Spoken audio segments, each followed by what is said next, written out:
Let me tell you about Emily Carter, a mother who gave up everything for her son, Jonathan. For years after my husband Robert passed away, I was the one who carried the weight of the world on my shoulders.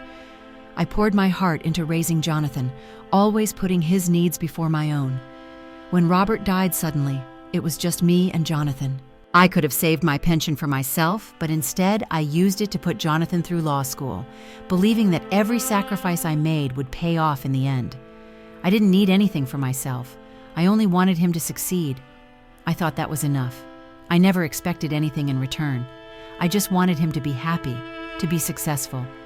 I even moved in with him when things got tough after Robert's passing. After all, he was my only family. But everything changed the day Jonathan won the lottery. 3 days after he hit the jackpot, he told me to leave. "Mom, I don't need your money anymore," he said, without a hint of emotion. Those words still echo in my mind, even now. I had spent my whole life giving him everything, my savings, my time, my energy, and he turned me out with a cold indifference, like I was nothing more than an inconvenience. I couldn't even process what was happening. I had given him my all, and now he was kicking me out of his house like I didn't matter. But here's where it gets even worse. Jonathan hadn't even bought that winning ticket with his own money. No, he had used my credit card. When I found out, my heart sank. He had taken my hard-earned money without even asking to buy that ticket. I couldn't believe it. I had trusted him with everything, my finances, my future, and this was how he repaid me. I felt so betrayed, so discarded. This wasn't just about money. This was about years of sacrifice, of love, of doing everything I could to help him succeed. And now, it was all gone. The son I had raised was gone. In his place was someone who didn't even care about the woman who had given up her entire life for him. I never expected this kind of betrayal. I always thought that the love I gave him would come back to me, but in the end, it didn't. He took everything, my money, my trust, my love, and left me with nothing. It was the most painful realization of my life, and the worst part, he was so cold about it, as if none of it mattered. Before we go any further into what happened next, I need you to take a moment. If this story hit you in the heart, if you've ever felt that sting of betrayal, or maybe even watched a loved one change because of money, then subscribe to the channel for more powerful stories like this. Like this video, and leave a comment below to share your thoughts. Let's connect, let's talk, because I know deep down, someone else out there needs to hear this too. Trust me, this is only the beginning of Emily's journey, and what happens next is something you won't want to miss. The days following Jonathan's harsh words felt like I was living in a fog. I was numb, unable to fully comprehend what had just happened. I had spent the last few years under his roof, believing that our relationship was still solid, that the love and sacrifices I had poured into his life would always mean something to him. But that morning, when I packed my things and left the house he had once promised me would always be my home, everything changed. For years, I had worked tirelessly, constantly sacrificing for Jonathan. After Robert's death, I never had the chance to grieve properly. I threw myself into making sure Jonathan had everything he needed. I wanted him to succeed, to be proud of me, and most of all, to live a life I couldn't give him when his father was alive. I spent every last penny of my savings to ensure he had the best education. Law school wasn't cheap, and I certainly couldn't afford it, but I managed. I thought that maybe one day he would look back and see how much I had sacrificed for him, and he would understand. But now, as I stood in the small guest room of the apartment I could barely afford, the weight of the betrayal crushed me. I stared at the walls, my mind swirling with confusion. Jonathan, my son, had used my own credit card, my hard-earned money, to buy that damn lottery ticket. A ticket that changed everything. At first, I couldn't bring myself to confront him. I kept telling myself, he's my son, he must have his reasons, maybe this is just temporary. But deep down, I knew it wasn't. I had always been that strong one in our family. I'd been through enough in my life to know when something wasn't right.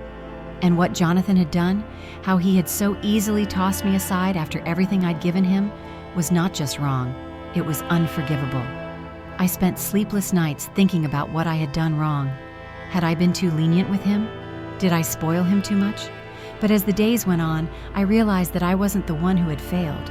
It wasn't my love that had faltered, it was Jonathan's sense of entitlement.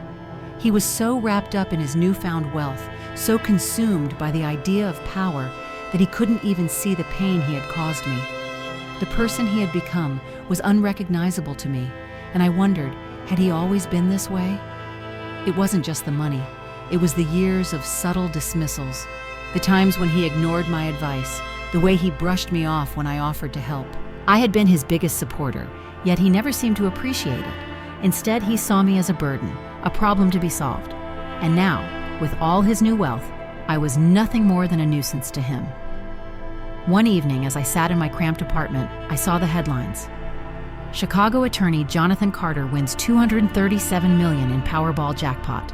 The article was filled with glowing praise for his success, but all I could think about was how that money wasn't really his. He had used my card to buy the ticket, and yet he was being hailed as a hero. The anger bubbled up inside me again. How could the world be so blind? How could no one see what he had done to me? It wasn't just about the money, it was about the betrayal, the lies, and the manipulation. As I sat there, the tears finally came. I was heartbroken. How could my own flesh and blood do this to me? I had trusted him with everything. I had given him my love, my time, my energy, and my resources. I had poured everything I had into him. I thought that no matter what happened, we would always have each other. But now I wasn't sure what we even had left. But then, something inside me shifted. I realized that I couldn't let him get away with this. I couldn't let him take everything from me and walk away unscathed. I had spent my life making sure he had the best, and now it was time for me to take control back. I started to think about what I could do. I had trusted him to manage my finances, thinking it would be a way to make sure I didn't have to worry about money in my later years. But this wasn't just a mistake. This was a deliberate act, and I wasn't going to let him ruin me without a fight.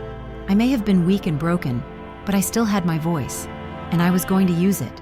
It wasn't going to be easy, I knew that. But for the first time in years, I felt a sense of purpose. I didn't know where to begin, but I knew I needed help. I reached out to Diana, a close friend from my old teaching days. Diana had always been the kind of person who had her feet firmly planted on the ground, someone who wasn't afraid to stand up for what was right. She was the one person I could count on to help me figure out what to do next. After I told her everything, she listened quietly, her face hardening as the details sank in. "Emily," she said, her voice low but firm, "you need to get a lawyer. This isn't just about the money, it's about justice." I nodded, wiping my tears away. I wasn't just angry anymore, I was determined. Jonathan had made a mistake he couldn't take back, and I was going to make sure he paid for it. But the next steps weren't going to be easy. Jonathan had all the resources he needed, and now he was a millionaire. I didn't know how I was going to fight someone with so much power, but I knew one thing: I wasn't going to give up, not this time. As I sat in the small apartment, I allowed myself to feel the spark of hope. I was going to take control of my life again, no matter what it took. This wasn't just about money, it was about standing up for myself, for the woman who had given everything for her son. And no matter how difficult the battle ahead, I was ready to fight. Do you ever feel like you've given everything for someone only to be betrayed? Share your thoughts in the comments below. And if this story has moved you, don't forget to like this video and subscribe for more powerful stories. Together, we'll explore the courage it takes to stand up for yourself. Stay tuned. Emily's fight is just beginning. The following days were a whirlwind of emotions. I had never felt more alive, more determined. The initial shock of Jonathan's betrayal was wearing off, and in its place was a burning desire for justice. I wasn't going to let him get away with this. My son, who I had poured everything into, had used me, and now I was ready to fight back. I reached out to a lawyer, Sarah Chen, a woman known for her no-nonsense attitude and sharp mind. Diana, my close friend, had arranged our meeting, understanding how much I needed help. When Sarah entered the room, her presence immediately put me at ease. There was a calm strength about her, a quiet confidence that made me believe we could win this battle. I explained everything to her: the years of sacrifice, the way Jonathan had used my money, the lottery ticket, and the cruel words that had forced me to leave his home. Sarah listened carefully, and when I was done, she looked at me and said, "You're right. This goes far beyond money. This is about betrayal, manipulation, and deceit, and legally, we have a strong case." I couldn't help but breathe a sigh of relief. For the first time since Jonathan's rejection, I felt like someone understood. But I knew the road ahead would be tough. Jonathan had money, power, and now a multi-million-dollar jackpot. But I had something he didn't: the truth. Sarah and I began to gather evidence. Every document, every credit card statement, and transaction record we could find. We traced Jonathan's financial activity, and it quickly became clear he had been exploiting me for years. It wasn't just the lottery ticket. It was a series of small withdrawals, transfers, and manipulations, all designed to take control of my finances without my knowledge. As we prepared for court, I could feel the weight of the situation bearing down on me. Jonathan was now a millionaire, surrounded by lawyers and advisors, while I had nothing but my own resolve. But I knew this wasn't just about the money. It was about making sure Jonathan faced the consequences of his actions. I had spent my life supporting him, and now it was time for him to face the truth. The day of the trial, I felt a mix of fear and determination. As we entered the courtroom, I saw Jonathan sitting across from me, looking calm and composed. He had no idea what was coming. When it was my turn to speak, I looked at him, not as a mother, but as a woman who had been wronged, a woman who was ready to take control of her life. "Your Honor," I began, my voice shaking at first but growing stronger with each word. "I gave everything for my son. I sacrificed my future to ensure he had the chance to succeed. But what he did, taking advantage of me for his own gain, that's unforgivable. I trusted him. I gave him everything. And now, I'm here fighting for what's right." As I spoke, I could see Jonathan shift in his seat. The truth was out now, and he could no longer hide behind his wealth or his smug demeanor. I wasn't going to let him get away with it. The judge listened carefully, and for the first time in a long time, I felt like I had a chance. This fight wasn't over, but it was the beginning of me reclaiming my life, my dignity, and my truth. The days after the trial were a blur, filled with a mix of relief, exhaustion, and a sense of finality. The judge's ruling came as a shock to Jonathan.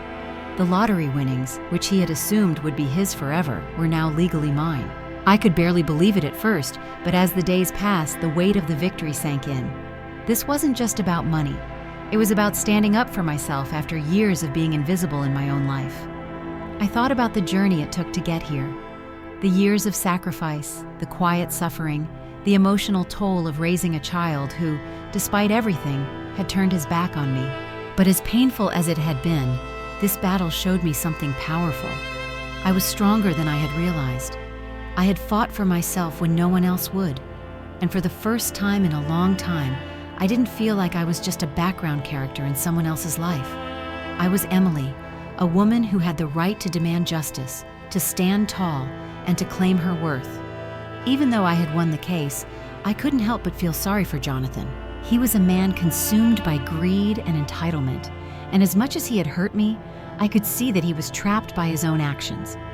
He had everything: money, success, a bright future, and yet he had lost something far more valuable in the process: his integrity, his relationship with me, and any chance at true happiness. The hardest part was letting go, not of the money, but of the image I had of him. I had always wanted him to be the person I had hoped for, but I had to accept that maybe that person was never going to exist. In the end, this journey taught me something profound. The greatest victory was not winning the money, but learning to reclaim my own voice. I had spent so many years living for others. Now I was living for myself, and for the first time I knew that I was enough. That knowledge was worth more than any lottery ticket. Thank you for listening to this story. If it resonated with you, don't forget to like, subscribe, and share your thoughts in the comments. Remember, you are not invisible, and you have the power to stand up for yourself no matter what.